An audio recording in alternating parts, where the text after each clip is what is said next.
At the lower year levels at the school, we've had some major restructuring happening. One of the main things has been to limit the number of teachers that students have so that they have a Year 7 team, a Year 8 team and a Year 9 team who can get to know the students better and the students get to know them better and work with them more closely. Well, this young boy started in kindergarten and he didn't hit my radar at all in kindergarten. But the following year he went from a different classroom environment. It was probably a much smaller classroom and probably a lot less structure in the way the program was offered. And he started acting out. He would be really a handful for the teacher.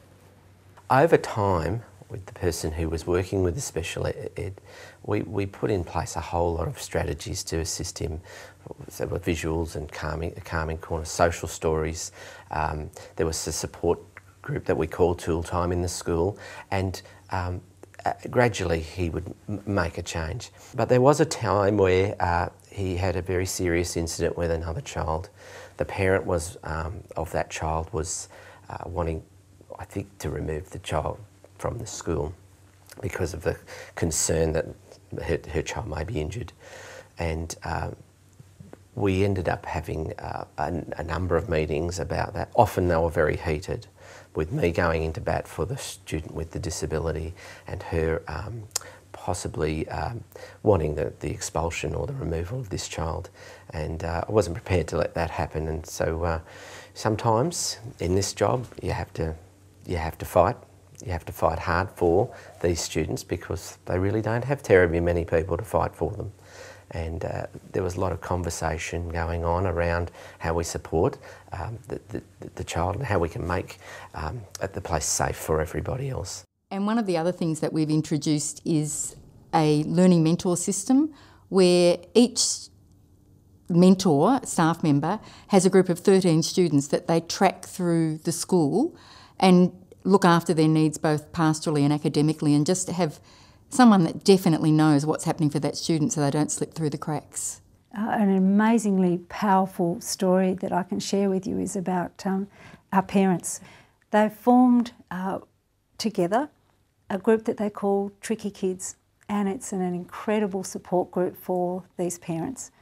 They get together and they talk about how tricky their kids are and how demanding their life is, and they talk proactively about strategies. They develop friendships within the group. A spin-off of that is that some of these parents were quite disempowered, that they were quite socially isolated. They tell us stories about how their children go to sleepovers, and again, you know, they've been socially isolated.